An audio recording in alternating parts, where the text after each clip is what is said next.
ସମସ୍ତଙ୍କୁ ଶୁଭ ସକାଳ।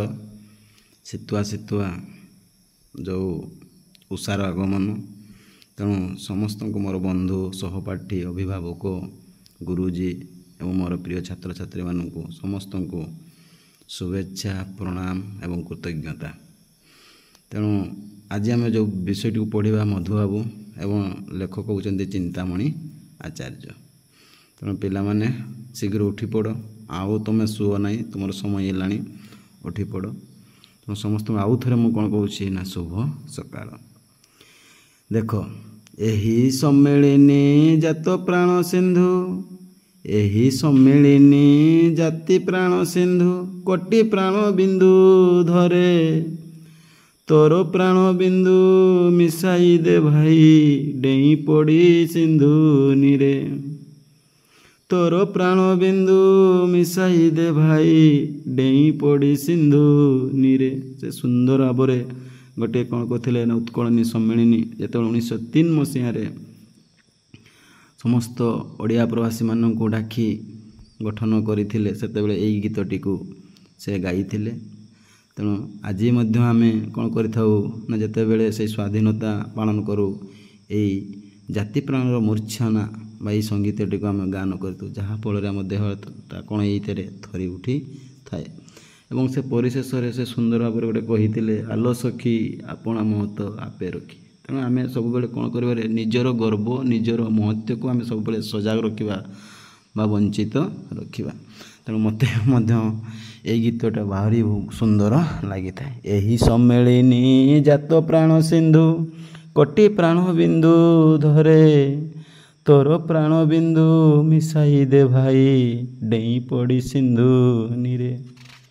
ତେଣୁ ହ୍ୟାଲୋ ଫ୍ରେଣ୍ଡସ୍, ତେଣୁ ଆଗକୁ ଚାଲନ୍ତୁ। ଆମେ କ'ଣ କରିବା ନା ଏହାର ଯେଉଁ ରହିଛି 1 ନମ୍ବର 2 ନମ୍ବର କ୍ୱେଶ୍ଚନ୍ ଗୁଡ଼ିକୁ ମୁଁ କ'ଣ କରିଦେବି ନା ଆଲୋଚନା କରିଦେବି। ତେଣୁ ତାର ପ୍ରଥମେ ଯେଉଁ ରହିଛି 1 ନମ୍ବର କ୍ୱେଶ୍ଚନ୍ଟିକୁ ମଲ୍ଟିପଲ୍ ଚଏସ୍, ତେଣୁ ମୁଁ ଆପଣମାନଙ୍କୁ କହିଦେବି, ଆପଣମାନେ କ'ଣ କରିବେ ନା ଖାତାରେ ଲେଖି ପକାଇବେ। ଏବଂ 2 ନମ୍ବରରେ ଯେଉଁ ରହିଛି ତା'ର ପ୍ରଶ୍ନ ଗୁଡ଼ିକୁ ଗୋଟିଏ ଶବ୍ଦରେ ବା ଗୋଟିଏ ବାକ୍ୟରେ କହିଲେ ତୁମେ ସେଗୁଡ଼ିକୁ ଲେଖି ନେବ, ହଁ କି ନାହିଁ। ତେଣୁ ପ୍ରଥମେ ଯେଉଁ କହିଛି ଦେଖ, କ୍ୱେଶ୍ଚନ୍ଟି ହେଲା 1 ନମ୍ବର କ୍ୱେଶ୍ଚନ୍ ନା କହିଛି ମୂଲ୍ୟ କେତେରେ 1 ନମ୍ବର ଏବଂ 4 ଗୋଟି ସାମ୍ୟର ଉତ୍ତର ମଧ୍ୟରୁ ଠିକ୍ ଉତ୍ତରଟି ବାଛି ଲେଖ। ତେଣୁ ଯେଉଁଠି ପିଲାମାନେ ମନେ ରଖିଥିବ ଯେ ଯେଉଁଠି 1 ନମ୍ବର କହିଥିବ, ତୁମେ ସାଙ୍ଗେ ସାଙ୍ଗେ କ'ଣ କରିବ ନା ଉତ୍ତରଟା ଲେଖିଦେବ, କିନ୍ତୁ ସମ୍ପୂର୍ଣ୍ଣ ଭାବରେ ଲେଖିବ, ବାକ୍ୟଟିକୁ ସମ୍ପୂର୍ଣ୍ଣ ଭାବରେ ତୁମେ ଲେଖିଥିବ।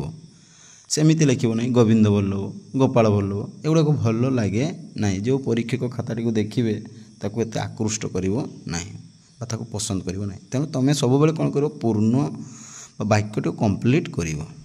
ତେଣୁ ଚାଲ ଆଗକୁ ଯିବା। ତେଣୁ ସମସ୍ତେ ରେଡ଼ି, ଖାତାପତ୍ର, ପେନ୍ ଏସବୁ ବାହାର କରି ବସି ଲାଗିପଡ଼। ହାତ ତ ନିହାତି ଥରୁଥିବ, ହେଲେ ବି କ'ଣ କରିବା, ପାଠ ପଢ଼ିବା। ତେଣୁ ଆଗକୁ ଚାଲ। ତେଣୁ ଆମର ସବୁଠାରୁ ମୂଳ ମନ୍ତ୍ର ଜ୍ଞାନ ବା ପାଠ। ପାଠ ନ ପଢ଼ିଲେ ଆମେ କ'ଣ ହେବା, ଏ ଦୁନିଆରେ ଆମେ କ'ଣ ହେଇଯିବରେ, ଅନ୍ଧକାର ଆମକୁ ଦୁନିଆ ଦେଖାଯିବ। ତେଣୁ ଆଗକୁ ଚାଲ ଦେଖିବା। ବିଷୟ ହେଉଛି ଆଜି କ'ଣ ନା ମଧୁବାବୁ ଏବଂ ଲେଖକ ହେଉଛନ୍ତି କିଏ, ଆଚାର୍ଯ୍ୟ ଚିନ୍ତାମଣି। ଆଉ ତାଙ୍କର ଯେଉଁ ଗୋଟିଏ ଜୀବନୀ ଥିଲା ଅର୍ଦ୍ଧ ଶତାବ୍ଦୀର ଇତିହାସ, ସେଇ ଇତିହାସଟିକୁ ଯଦି ତୁମେ ପଢ଼ିବ, ସେଇ ଜୀବନଟିକୁ ଯଦି ତୁମେ ପଢ଼ିଦେବ, ତେବେ ଜାଣିପାରିବ ମଧୁବାବୁଙ୍କ ବିଷୟରେ। ତା'ର ବାଲ୍ୟ ଅବସ୍ଥାରେ କ'ଣ, ଶିକ୍ଷା ଅବସ୍ଥାରେ କ'ଣ ଏବଂ ପ୍ରୌଢ଼ ଅବସ୍ଥାରେ, ଯୁବକ ଅବସ୍ଥାରେ ଏ ଦେଶ ପାଇଁ, ଏ ଜାତି ପାଇଁ ସେ କ'ଣ କରିଯାଇଥିଲେ। ତେଣୁ ସେତିକି କହୁଛି, ଆଉ ବିଶେଷ କିଛି କହୁନାହିଁ। ବର୍ତ୍ତମାନ ଚାଲନ୍ତୁ ଆମେ ଯିବା 1 ନମ୍ବର କ୍ୱେଶ୍ଚନ୍। ବହୁତ ଶୀତ, ତେଣୁ ଦେଖନ୍ତୁ କ'ଣ କହୁଛି ନା ଚୌଧୁରୀ ରଘୁନାଥ ଦାସଙ୍କର ଜ୍ୟେଷ୍ଠ ପୁତ୍ରର ନାମ କ'ଣ। ଆମେ ଜାଣିଛୁ ଏଟା ହେଉଛି କିଏ ହେବ ନା ଗୋବିନ୍ଦ ବଲ୍ଲଭ, ହଁ କି ନାହିଁ ରେ। ଏ ଗୋବିନ୍ଦ ବଲ୍ଲଭକୁ ଆମେ କ'ଣ ଡାକୁଥିଲୁ, ବାରିଷ୍ଟର ଡାକୁଥିଲୁ ବା ମଧୁବାବୁ ଡାକୁଥିଲୁ। ଏବଂ ତାଙ୍କ ପିତାଙ୍କର ନାମ କ'ଣ ଥିଲା ନା ରଘୁନାଥ ଦାସ। ତେଣୁ ଏଠି ଉତ୍ତରଟା ହେବ କ'ଣ ହେବ ନା ଗୋବିନ୍ଦ ବଲ୍ଲଭ। ତାପରେ ଦେଖ ଖ, ଭୀମା ଭୂୟାଁ ଉପନ୍ୟାସର ଲେଖକ କିଏ। ଏଇଟା ଏଇ ଭୀମା ଭୂୟାଁ ସେ ଗୋଟେ କ'ଣ ଆଦିବାସୀ ସମ୍ପ୍ରଦାୟର ଲେଖି। ତେଣୁ ଏଇଟା ଲେଖିଛି କିଏ ଲେଖିଛି, ଗୋପାଳ ବଲ୍ଲଭ। ଲେଖ ଗୋପାଳ ବଲ୍ଲଭ, ଲେଖିଲ। ତାପରେ ଆଗକୁ ଚାଲ। ଗୋରେ କ'ଣ କହିଛି ଦେଖିବା ନା ଏମାନଙ୍କ ମଧ୍ୟରୁ କେଉଁଟି ପାଠଶାଳାରେ ଉପର ବେଳା ପଢ଼ା ନଥିଲା। ତେଣୁ ଯେଉଁ ତାଙ୍କ ତିନୋଟି ସମୟ ଥିଲା, ଗୋଟିଏ ଉପରି ବେଳା, ଗୋଟିଏ ସନ୍ଧ୍ୟା ବେଳା, ଆଉ ଗୋଟିଏ ଲେଖା ହେଇଥିଲା ଭୋର, ହଁ କି ନାହିଁ, ପ୍ରଭାତ ବେଳା। ତେଣୁ ଦେଖ ଏମାନଙ୍କ ମଧ୍ୟରୁ କେଉଁଠି ପାଠଶାଳାରେ ଉପର ବେଳା ପଢ଼ା ହେଉ ନଥିଲା। କ'ଣ ହେବ ନା ଲେଖ ପଣିକିଆ। ତାପରେ ଘ କଲିକତାରେ ଗୋବିନ୍ଦ ଭଲ୍ଲକୁ ପ୍ରଥମେ କିଏ ଆଶ୍ରୟ ଦେଇଥିଲେ? ଅମ୍ବିକା ପ୍ରସାଦ। ଯେତେବେଳେ ତା'ର ଏଇ ଗୋବିନ୍ଦ ଭଲ୍ଲଭଙ୍କର ଜ୍ଞାନ ଅଭିଜ୍ଞତା ବିଷୟରେ ଜାଣିପାରିଲେ, ଉଚ୍ଚଶିକ୍ଷା ବିଷୟରେ ଯେତେବେଳେ ଜାଣିପାରିଲେ, ସେତେବେଳେ ସେ ସାଙ୍ଗେ ସାଙ୍ଗେ ଏଇ ଅମ୍ବିକା ପ୍ରସାଦ କ'ଣ କରିଥିଲେ? ତାକୁ ଆଶ୍ରୟ ଦେଇ ଉଚ୍ଚଶିକ୍ଷାରେ ଲାଭ ଦେଇଥିଲେ। 9 ନମ୍ବର ଲର୍ଡ଼ କର୍ଜନଙ୍କ ଆଦେଶରେ ନିମ୍ନୋକ୍ତ କେଉଁ ଅଞ୍ଚଳଟିକୁ ଓଡ଼ିଶାରେ ମିଶାଇ ଦିଆଗଲା? ଲେଖ ସମ୍ବଲପୁର। ଆମେ ଭିଡ଼ିଓଟିକୁ ଯଦି ଦେଖିବା ସମ୍ପୂର୍ଣ୍ଣ ଭାବରେ ଦେଖିଥିବା, ତେବେ ଆମେ ସାଙ୍ଗେ ସାଙ୍ଗେ ଉତ୍ତରଟିକୁ ଜାଣିପାରିବା। ତେଣୁ ପିଲାମାନେ ବିନା ସ୍କିପ୍ରେ ତୁମେ କ'ଣ କର, ଭିଡ଼ିଓଟାକୁ ସମ୍ପୂର୍ଣ୍ଣ ଭାବରେ ଦେଖ, ଯାହାଫଳରେ ତୁମ ମନରେ ବା ତୁମ ହୃଦୟରେ ସମ୍ୟକ ଭାବରେ, ମୁଁ ଭାବୁଛି ଆଶା କରୁଛି ପୂର୍ଣ୍ଣ ଭାବରେ କ'ଣ ହେବ ନା ଜ୍ଞାନ ତୁମେ ଆହରଣ କରିପାରିବ। ତାପରେ ଦେଖ ନା ମଧୁସୂଦନ ଜୀବନର ମାଧ୍ୟାହ୍ନରେ କେତେ ଥର ବିଲାତ କରିଥିଲେ? 2 ଥର। କେତେ ଥର? 2 ଥର। ତାପରେ ଆଗକୁ ଚଲ ଛ କ'ଣ କହିଛି ଦେଖିବା ନା କେଉଁ ମସିହାରେ ଭାରତରେ ମନ୍ତ୍ରୀ ଶାସନ ପ୍ରତିଷ୍ଠିତ ହୋଇଥିଲା? ଲେଖ 1921। 1921 ମସିହାରେ କ'ଣ ହେଇଥିଲା ନା ଭାରତରେ ମନ୍ତ୍ରୀ ଶାସନ ପ୍ରତିଷ୍ଠିତ ହୋଇଥିଲା। ଏବଂ ପ୍ରଥମ କରି ଇଏ କିଏ ହେଇଥିଲେ? ଆମର ମନ୍ତ୍ରୀ କିଏ ପାଇଥିଲେ? ନା ମଧୁବାବୁ ବା ଗୋପାଳ ବଲ୍ଲଭ। ତାପରେ ଦେଖ ବର୍ଗେଜ କଲିକତାର କେଉଁ କଲେଜରେ ମଧୁସୂଦନ ଅଧ୍ୟାପନ କରୁଥିଲେ? ଜାଣିଛ କେଉଁଟା ପରେ? ଶ୍ରୀରାମପୁର। କିଏ ଓଡ଼ିଶାର ପ୍ରଥମ ଗଭର୍ଣ୍ଣର? ଜନ୍ ହବାକ। କିଏ ଓଡ଼ିଶାର ପ୍ରଥମ ଗଭର୍ଣ୍ଣର? ଜନ୍ ହବାକ। ମଧୁସୂଦନ ଦାସଙ୍କର ଶ୍ରାଦ୍ଧ ଦିବସ କେବେ ପାଳନ କରାଯାଏ? ଅର୍ଥାତ୍ ସେ ଯେତେବେଳେ ମୃତ୍ୟୁର ସମୟଟା ସେ କହୁଛି, ତେଣୁ କେବେରେ ନା ଫେବୃଆରୀ 4। ଲେଖ ଫେବୃଆରୀ 4। ଶ୍ରାଦ୍ଧ ମାନେ ବୁଝିପାରୁଛ, ଯେତେବେଳେ ମରିଯାଇଥିବ, ଯେଉଁ ଦିନରେ ମରିଛି ସେ ସେଇ ଦିନଟାକୁ ଆମେ ଶ୍ରାଦ୍ଧ ଦିବସ କରୁ, ହଁ କି ନାହିଁ? ଶ୍ରାଦ୍ଧ ଦିବସ କେବେ ହେଇଥିଲା? ଫେବୃଆରୀ 4। ଚାଲ ଆଗକୁ କ'ଣ କହୁଛି ଦେଖିବା ନା ମଧୁବାବୁ କେଉଁ ଧର୍ମ ଗ୍ରହଣ କରିଥିଲେ? ଖ୍ରୀଷ୍ଟ ଧର୍ମ, ହଁ କି ନାହିଁ? ଖ୍ରୀଷ୍ଟ କ'ଣ ପରେ? ଖ୍ରୀଷ୍ଟ ଧର୍ମ। ତେଣୁ ତା'ର ପିତାମହୀ ବା ତା'ର ବୁଢ଼ୀ ମା' ତାକୁ ମନା କରୁଥିଲା, ତୁ କ'ଣ କରିବୁ ନାହିଁ? ଇଂରାଜୀ ପଢ଼ିବୁ ନାହିଁ। ଯଦି ଇଂରାଜୀ ତୁ ଯଦି ପଢ଼ିଯାବୁ ତାହେଲେ ଖ୍ରୀଷ୍ଟାନୀ ବା ତୁ ଖ୍ରୀଷ୍ଟିଆନ ହେଇଯିବୁ ବୋଲି ସେ ସବୁବେଳେ କହୁଥିଲେ। କିନ୍ତୁ କଲିକତାରେ ଯେତେବେଳେ ସେ MA ଇଂରାଜୀରେ ପାସ୍ କଲେ, ସେତେବେଳକୁ ସେ ହେଇଯାଇଥିଲେ ଖ୍ରୀଷ୍ଟ ଧର୍ମ ସେ କ'ଣ କରିଥିଲେ? ଗ୍ରହଣ କରି ନେଇଥିଲେ। ତେଣୁ ପିଲାମାନେ ମୁଁ ଆଶା କରୁଛି ତୁମେମାନେ ପୂର୍ଣ୍ଣ ଭାବରେ ଖାତାରେ ଲେଖିଦେଇଥିବ। ଏବେ ଚାଲନ୍ତୁ ଆମେ କ'ଣ କରିବା ନା 2 ନମ୍ବର ଯେଉଁ ରହିଛି ତୁମର ସଂକ୍ଷିପ୍ତ ଉତ୍ତରମୂଳକ, ବର୍ତ୍ତମାନ ଆମେ କ'ଣ କରିବା ନା ଆଲୋଚନା କରିବା, ହଁ କି ନାହିଁ? ତେଣୁ 2 ନମ୍ବରରେ କ'ଣ କହିଛି ଦେଖ ନା ଗୋଟିଏ ବାକ୍ୟରେ ଉତ୍ତର ଲେଖ ଏବଂ ପ୍ରଶ୍ନଟିର ମୂଲ୍ୟ କେତେରେ? 1 ନମ୍ବର। ଯେଉଁଠି 1 ନମ୍ବର ପିଲାମାନେ ଥିବ, ତୁମେ ଜାଣିଥିବ କ'ଣ କରିବ ନା ଡାଇରେକ୍ଟ ଉତ୍ତରଟିକୁ ଲେଖିବ, କିନ୍ତୁ ପୂର୍ଣ୍ଣ ଭାବରେ କ'ଣ କରିବ? ଉତ୍ତରଟିକୁ ଲେଖିବ, ବୁଝିହେଲା? ଚାଲ 1 ନମ୍ବର କ'ଣ ମାଗୁଛି ଦେଖିବା, ନା 2 ନମ୍ବରରେ କ'ଣ ମାଗିଛି ଦେଖିବା। ଏଇଠି ଦେଖ ପିଲାମାନେ, ମୁଁ ଆପଣମାନଙ୍କୁ କ'ଣ କହିବି ନା ଗୋଟିଏ ଶବ୍ଦ ଯେଉଁଟା ଉତ୍ତରଟା ମୁଁ କହିବି, ତୁମେ ସେଇଟା କ'ଣ କରିବ? ଲେଖିକିରି ପୂର୍ଣ୍ଣ ବାକ୍ୟରେ ସେଇଟା କ'ଣ କରିଦେବ ନା ଲେଖିଦେବ। ଏଇ କେଉଁ ଜାଗାରେ ମୁଁ ଶବ୍ଦରେ କହିବି, କିନ୍ତୁ ତୁମେ କ'ଣ କରିବ? ପୁରା ସମ୍ପୂର୍ଣ୍ଣ ଭାବରେ ବାକ୍ୟଟିକୁ ଲେଖିଦେବ, ହଁ କି ନାହିଁ? ଚାଲ ପ୍ରଥମେ ସେ କହୁଛି କେଉଁ ମହାପୁରୁଷଙ୍କ ଜୀବନ କାହାଣୀ ଉତ୍କଳର ଅର୍ଦ୍ଧ ଶତାବ୍ଦୀର ଇତିହାସ? ଲେଖ ମଧୁବାବୁ ବା ବାରିଷ୍ଟର ମଧୁବାବୁ। ମଧୁବାବୁ ଲେଖିଲେ ହେବ, ବାରିଷ୍ଟର ମଧୁବାବୁ ବି ଲେଖିଲେ ହେବ। ଏଇ ଯେଉଁ 2ଟା ନା ଘରେ ଘରେ ପରିଚିତ, ଗୃହେ ଗୃହେ, ହଁ କି ନାହିଁ? ତାପରେ ଦେଖ କ'ଣ କହିଛି ନା ମଧୁବାବୁ ଉତ୍କଳର ଘରେ ଘରେ କେଉଁ ନାମରେ ପରିଚିତ? ଏଇ ଯେଉଁ ଏଇନା ବର୍ତ୍ତମାନ କହିଦେଲି, ମଧୁ ବାରିଷ୍ଟର। ଲେଖ ମଧୁ ବାରିଷ୍ଟର। ତାପରେ ଆଗକୁ ମଧୁସୂଦନ କେଉଁଥିପାଇଁ ନିରନ୍ତର ବ୍ୟାକୁଳ ଥିଲେ? ଲେଖ ନା ଦେଶର କମା ଦେଲ ଜାତିର ସର୍ବବିଧ ଉନ୍ନତି ପାଇଁ, ଜାତିର ସର୍ବବିଧ ଉନ୍ନତି ପାଇଁ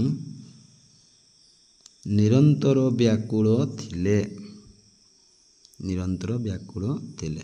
ତାପରେ ଘ ଦେଖ ମଧୁସୂଦନଙ୍କ ଜୀବନର ଚିରଲକ୍ଷ୍ୟ କ'ଣ ଥିଲା ଏଇଟା କହିଦେଲି। ବର୍ତ୍ତମାନ ମୃତ୍ୟୁ ଶଯ୍ୟାରେ ମଧ୍ୟ କେଉଁ କଥା ମଧୁସୂଦନଙ୍କର ଏକମାତ୍ର ଥିଲା ସେଇଟା ହିଁ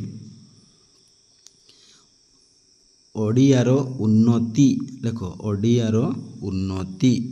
ମୃତ୍ୟୁଶଯ୍ୟାରେ ପଡ଼ି ରହିକି ସେ କହୁନଥିଲା କିରେ ଓଡ଼ିଆର ଉନ୍ନତି। ତାପରେ ଚ କେଉଁ ଗ୍ରାମକୁ ପ୍ରତ୍ୟେକ ଓଡ଼ିଆର ତୀର୍ଥସ୍ଥାନ ବୋଲି କୁହାଯାଇଛି? ସତ୍ୟଭାମାପୁର। ଲେଖ ସତ୍ୟଭାମାପୁର, ସତ୍ୟଭାମାପୁର। ଛ ମଧୁବାବୁଙ୍କର ପିତା ଏବଂ ମାତାଙ୍କର ନାମ କ'ଣ? ତେଣୁ ପିଲାମାନେ ମୁଁ ପଢ଼ଉଥିଲା ବେଳେ ବି କହିଛି, ଯେହେତୁ ମଧୁବାବୁଙ୍କ ବିଷୟରେ ଆମେ ପଢ଼ୁଛୁ ତେଣୁ ତାଙ୍କର ଘର, ପିତାମାତା, ଜନ୍ମସ୍ଥାନ, କେଉଁ ଜିଲ୍ଲା ଏଇଟା ନିହାତି ଆମକୁ ମନେ ରଖିବାକୁ ପଡ଼ିବ। ତେଣୁ ମଧୁବାବୁ ପିତା ଓ ମାତାଙ୍କର ନାମ କ'ଣ ଥିଲା ନା ଲେଖ ପିତା ହେଉଛନ୍ତି ଚୌଧୁରୀ ରଘୁନାଥ ଦାସ, ଚୌଧୁରୀ ରଘୁନାଥ ଦାସ। ମାତା ହେଉଛନ୍ତି କିଏ ନା ଶ୍ରୀମତୀ ପାର୍ବତୀ ଦେବୀ, ଶ୍ରୀମତୀ ପାର୍ବତୀ ଦେବୀ। ମଧୁବାବୁଙ୍କୁ ପିତୃମାତୃ ଦତ୍ତ ନାମ କ'ଣ ଥିଲା? ଲେଖ ଗୋବିନ୍ଦ ବଲ୍ଲଭ, ଛୋଟବେଳର ନାଁ, ଡାକୁଥିଲେ ତାକୁ ଗୋବିନ୍ଦ ବଲ୍ଲଭ।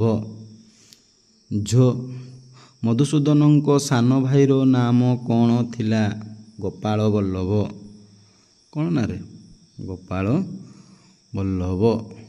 ଲେଖିଲ। ତାପରେ ଚାଲ ଆଗକୁ।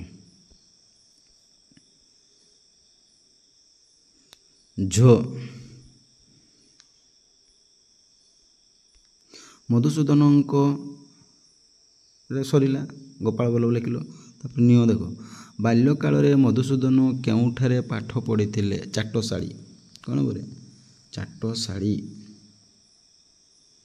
ଚାଟଶାଳୀରେ ମାଟିବଂଶ ଅବଦାନ ନିକଟରେ ପାଠ ପଢ଼ିଥିଲେ। ଲେଖ ଚାଟଶାଳୀରେ ମାଟିବଂଶ ଅବଦାନ ମାନେ କିସ? ଶିକ୍ଷକ। ଯେଉଁ ଚାଟଶାଳୀରେ ଯେଉଁମାନେ ପଢ଼ନ୍ତି ସେମାନଙ୍କୁ ମାଟିବଂଶ ବା କ୍ଷତିବଂଶ ମଧ୍ୟ କହୁଥିଲେ। ସେଇ ଯେଉଁ ବଂଶର ଲୋକମାନେ ଟିକେ ଶିକ୍ଷାର ଉନ୍ନତି ଏବଂ ପ୍ରାଥମିକ ଛୁଆମାନଙ୍କୁ ସେମାନେ ପଢ଼ଉଥିଲେ, ସେମାନଙ୍କୁ ଅବଦାନ କୁହାଯାଏ ବା ଅଝା ମଧ୍ୟ ବୋଲି କୁହାଯାଉଥିଲା। ତାପରେ ଦେଖ ଟ ପ୍ରାଚୀନ ଓଡ଼ିଶାରେ ବଂଶ ପରମ୍ପରା କ୍ରମେ କେଉଁମାନେ ପ୍ରାଥମିକ ଶିକ୍ଷା ଭାର ଗ୍ରହଣ କରିଥିଲେ? ଲେଖ ପ୍ରଥମେ ଲେଖ ମାଟିବଂଶ, ତାପରେ ଲେଖ କ୍ଷତିବଂଶ, ମାଟିବଂଶ ଏବଂ କ୍ଷତିବଂଶ। ଠ ସ୍ଥାନ ବିଶେଷରେ ଅବଦାନ ମାନଙ୍କୁ କ'ଣ କୁହନ୍ତି? ଅଝା। ଭେରି ଭେରି ଇମ୍ପୋର୍ଟାଣ୍ଟ ପିଲାମାନେ, ଅଝା, ଅଝା। ଡ ଆଗେ କେଉଁଠାରେ ଗାଁ ପାଠଶାଳା ବସୁଥିଲା? ଚାଳି ଘରେ। ଲେଖ ଚାଳି ଘରେ, ଖଣ୍ଡେ ଚାଳି ଘରେ। ତାପରେ କମା ଦିଅ। ଶୀତଦିନେ ଆମ୍ବ ବା ବରଗଛ ମୂଳେ, ବରଗଛ ମୂଳେ। ତାପରେ ଦେଖ ଢ ପିଲାମାନେ ଭୂମିରେ କେଉଁ ଖଡ଼ିରେ ଲେଖୁଥିଲେ? ଶୁଆପକ୍ଷିଆ ଖଡ଼ି, ଶୁଆପକ୍ଷିଆ ଖଡ଼ିରେ। ମୁଦ୍ରଣ ଦେଖ ପିଲାମାନେ କେଉଁଥିରେ ହସ୍ତାକ୍ଷର ଲେଖୁଥିଲେ? କେଉଁଥିରେ? ତାଳପତ୍ର। ହଁ କି ନାହିଁ? ତାଳପତ୍ର ଓ ଲେଖନୀରେ। ତ ଛାତ୍ରମାନଙ୍କୁ ପ୍ରତ୍ୟୁଷରୁ ଉଠିବା ପାଇଁ ଅବଦାନଙ୍କର କେଉଁ ବ୍ୟବସ୍ଥା ଥିଲା? ସୁନ ଦେବା। ଏକ ପ୍ରକାର ମୂର୍ତ୍ତି ବା ଠାକୁର ସେମାନେ ଗୋଟେ କ'ଣ କରିଥିଲେ? ଉପସ୍ଥାପନ କରିଥିଲେ। ତେଣୁ ସୁନ ଦେବା। ତେଣୁ ସୁନ ଦେବାକୁ ଏମାନେ ପ୍ରଣାମ କରୁଥିଲେ। ତା ସହିତ ଯେଉଁ ଅବଧାନେ ବା ଯେଉଁ ଅଝାମାନେ ରହିଥିଲେ ସେମାନଙ୍କୁ ମଧ୍ୟ ସେମାନେ କ'ଣ କରୁଥିଲେ ନା ପ୍ରତ୍ୟୁଷରେ ମାନେ ସକାଳରେ ଶୀଘ୍ର ଉଠିକି ସେମାନେ କ'ଣ କରୁଥିଲେ? ପ୍ରଣାମ କରୁଥିଲେ।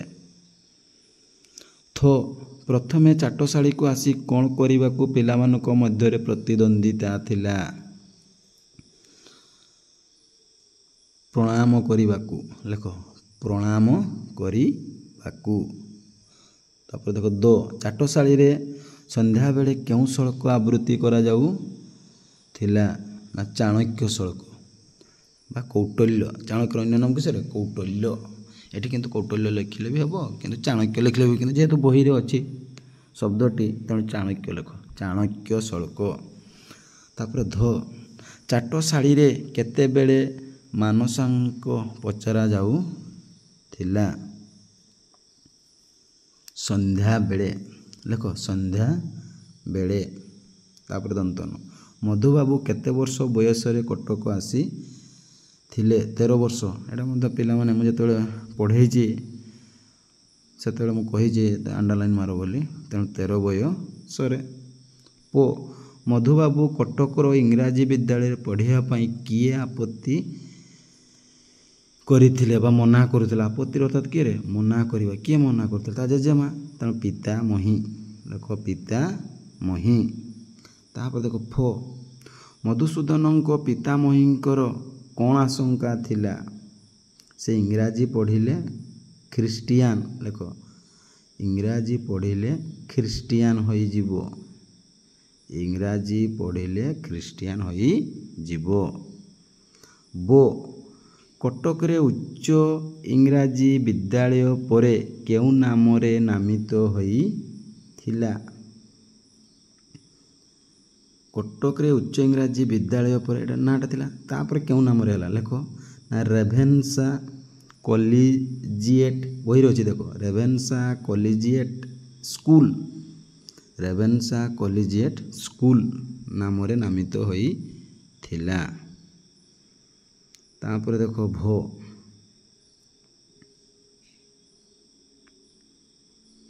ଦେଖ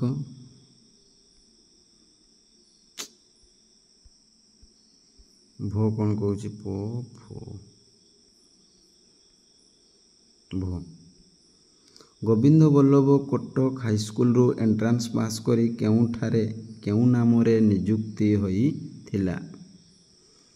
ଦେଖ ଲେଖ କେଉଁଠାରେ ବାଲେଶ୍ୱରରେ। ବାଲେଶ୍ୱର କେଉଁଠାରେ କ'ଣ ଲେଖିଲ ବାଲେଶ୍ୱର। କେଉଁ କାମରେ ନା କିରାନୀ କାମରେ। ତାପରେ ଦେଖ ମୁଁ ଆଗେ ଚାନ୍ଦବାଲି ଠାରୁ ଲୋକେ କିପରି କଲିକତା ଯାଉଥିଲେ। ଷ୍ଟିମର ମୁଦିନୀ ସରେ ଟ ତଇଁରେ ସି ମୋର ବହିରେ ଅଛି ଷ୍ଟିମର ବା ଧୂଆଁ କଳ ଚାଳିତ ନୌକାରେ, ଧୂଆଁ କଳ ଚାଳିତ ନୌକାରେ କଲିକତା ଯାଉଥିଲେ। ତାପରେ କଲିକତାରେ ଗୋବିନ୍ଦ ବଲ୍ଲଭଙ୍କର କାହା ସହିତ ପରିଚିତ ହୋଇଥିଲା ଅମ୍ବିକା ପ୍ରସାଦ ହାଜରାଙ୍କ ଲେଖ ଅମ୍ବିକା ପ୍ରସାଦ ହାଜରାଙ୍କ ସହିତ ପରିଚିତ ହେଲା। ତାପରେ ଦେଖ ର ଗୋବିନ୍ଦ ବଲ୍ଲଭ କେଉଁ ବିଷୟରେ MA ପାସ୍ କରିଥିଲେ ଇଂରାଜୀ। କ'ଣ ହବରେ ଇଂରାଜୀ। ତାପରେ ଆଗକୁ ଚାଲ ଳ ମଧୁବାବୁ ପ୍ରଥମେ କଲିକତାର କେଉଁ ସ୍କୁଲରେ ଶିକ୍ଷାଦାନ କରୁଥିଲେ। ବିଭିନ୍ନ ସ୍କୁଲରେ ଲେଖ ବିଭିନ୍ନ ସ୍କୁଲରେ। ତାପରେ ବୋ ଶେଷରେ ମଧୁବାବୁ କେଉଁ କଲେଜରେ ଅଧ୍ୟାପକ ହେବା ପାଇଁ ପ୍ରାର୍ଥୀ ହୋଇଥିଲେ ନା ଶ୍ରୀରାମପୁର କଲେଜ। କେଉଁ କଲେଜ ଶ୍ରୀରାମପୁର ଲେଖ ଶ୍ରୀରାମପୁର। ତାପରେ ତାହେଲେ ବେଶ ଦେଖ ଏଠି ଅଛି ତଳେ ବି ଦେଖି ଲେଖିପାରିବ ଶ୍ରୀରାମପୁର। ତାପରେ ଦେଖ ଶ୍ରୀରାମପୁର କଲେଜ ଅଧ୍ୟକ୍ଷ ମଧୁବାବୁଙ୍କୁ ଡାକି କ'ଣ ପଚାରିଲେ। ଆପଣ ଉତ୍ତର ଲେଖ ଆପଣ କେଉଁ ବିଷୟ ପଢ଼ାଇ ପାରିବେ। ଏଇଟାକୁ ଉଦ୍ଧୃତି ଚିହ୍ନ ଏମିତି ଲେଖ ଉଦ୍ଧୃତି ଚିହ୍ନ ଏମିତି କରିବ। ତାପରେ ଯେତେବେଳେ ଲେଖି ସାରିଲେ ତାକୁ ଏମିତି କରିଦେବ। ତେଣୁ ଆପଣ କେଉଁ ବିଷୟ ପଢ଼ାଇ ପାରିବେ। ତାପରେ ମଧୁବାବୁ ଶ୍ରୀରାମପୁର କଲେଜରେ ଛାତ୍ରମାନଙ୍କୁ କେଉଁ ବିଷୟ ପ୍ରାଞ୍ଜଳ ଭାବରେ ପଢ଼ାଇ କ'ଣ ହୋଇପାରିଥିଲେ। ତେଣୁ 3ଟି ବିଷୟ ସେ ପଢ଼ାଉନଥିଲେ କିରେ। ଗୋଟେ ହେଉଛି ଇଂରାଜୀ, ଗୋଟିଏ ହେଉଛି ଗଣିତ ଆଉ ଗୋଟିଏ ଭୂଗୋଳ। ଏବଂ କ'ଣ ହୋଇପାରିଥିଲେ ଲେଖ। ଭକ୍ତିଭାଜନ ବହିରେ ଅଛି ରେ, ଭକ୍ତିଭାଜନ ହୋଇପାରିଥିଲେ। ତାପରେ ଗୋବିନ୍ଦ ବଲ୍ଲଭ କେଉଁ ବିଶ୍ୱବିଦ୍ୟାଳୟରୁ BL ପାସ୍ କରିଥିଲେ? କଲିକତା ବିଶ୍ୱବିଦ୍ୟାଳୟରୁ ଲେଖ, କଲିକତା ବିଶ୍ୱବିଦ୍ୟାଳୟରୁ। ତାପରେ ଦେଖ, ଗୋବିନ୍ଦ ବଲ୍ଲଭ କଲିକତାରେ ଶିକ୍ଷକତା କଲାବେଳେ କାହାର ଗୃହ ଶିକ୍ଷକ ରୂପେ ନିଯୁକ୍ତି ହୋଇଥିଲେ? ଲେଖ ନା ଭାରତୀୟ ଗଣିଗଣାଗ୍ର ଗଣ୍ୟ ବହିରେ ଅଛି, ଦେଖିଦିଅ। ଗଣିଗଣାଗ୍ର ଗଣ୍ୟ ସାର୍ ଆଶୁତୋଷ ମୁଖୋପାଧ୍ୟାୟ।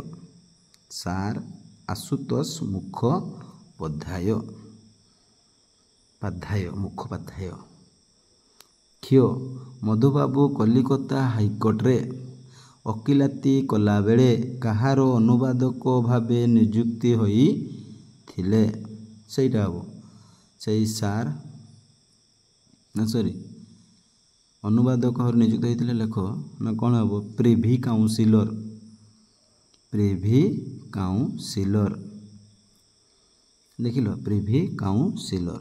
ତାପରେ ମଧୁସୂଦନ କେଉଁ କାଗଜପତ୍ରକୁ ଇଂରାଜୀରେ ଅନୁବାଦ କରୁଥିଲେ? ଓଡ଼ିଆ। ଲେଖ ଓଡ଼ିଆ। ତାପରେ ଚାଲ ଆଗକୁ, ଓଡ଼ିଆ। ତାପରେ ଦେଖ, ମଧୁସୂଦନ ଓଡ଼ିଆ କର୍ମୀମାନଙ୍କ ଶିକ୍ଷାର ବିସ୍ତାର ପାଇଁ କଲିକତାରେ କେଉଁ ବିଦ୍ୟାଳୟ ସ୍ଥାପନ କରିଥିଲେ? ନୈଶ। ଉତ୍ତରଟା ହେବ କ'ଣ ରେ? ନୈଶ।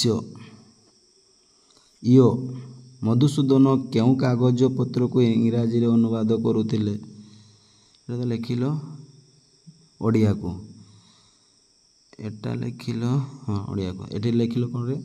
ନୈଶ ବିଦ୍ୟାଳୟ। ତାପରେ ଦେଖ, ଅନୁସାର ମଧୁସୂଦନ କଲିକତା ଛାଡ଼ିବା ପରେ ନୈଶ ବିଦ୍ୟାଳୟ ଗୁଡ଼ିକ କ'ଣ ହେଲା? ଭାଙ୍ଗିଗଲା। କେଉଁ ରାଜାଙ୍କ ନାମରେ ଗୋଟିଏ ବର୍ଷ ଗଣନା ହୁଏ?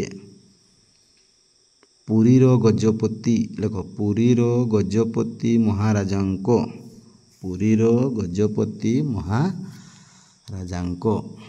ତାପରେ ଦେଖ, ଚନ୍ଦ୍ରବିନ୍ଦୁ ମଧୁସୂଦନଙ୍କ ଜୀବନର ଶ୍ରେଷ୍ଠ ସାଧନା କ'ଣ? ଲେଖ ଓଡ଼ିଆ ଭାଷୀ ଅଞ୍ଚଳର ଏକତ୍ରୀକରଣ।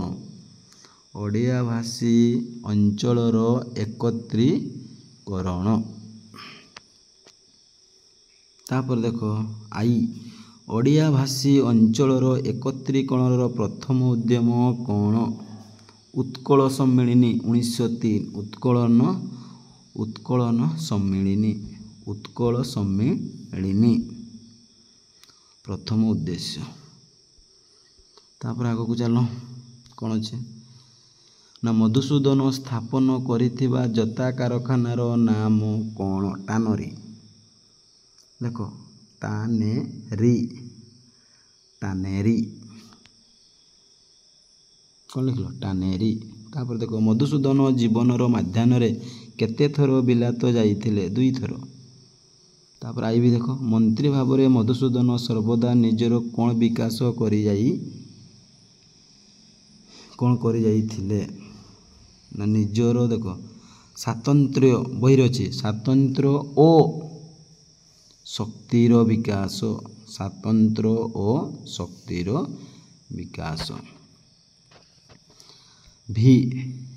ମଧୁସୂଦନ କେଉଁ ଭାଷାରେ ଜଣେ ତେଜସ୍ୱୀ ବକ୍ତା ଥିଲେ?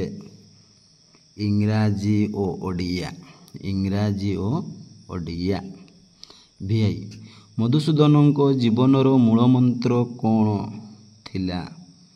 ଜାତି ସଂଗଠନ। ହଁ କି ନାଇଁ ରେ? ମୂଳମନ୍ତ୍ର ହେଉଛି ଜାତି ସଂଗଠନ। ତେଣୁ ଏଇଟା ଲାଷ୍ଟ କ୍ୱେଶ୍ଚନ୍ ଥିଲା, ପରିସମାପ୍ତି। ଆଶା କରୁଛି ସମ୍ପୂର୍ଣ୍ଣ ଭାବରେ ପିଲାମାନେ ନୋଟ୍ କରିଦେଇଥିବ।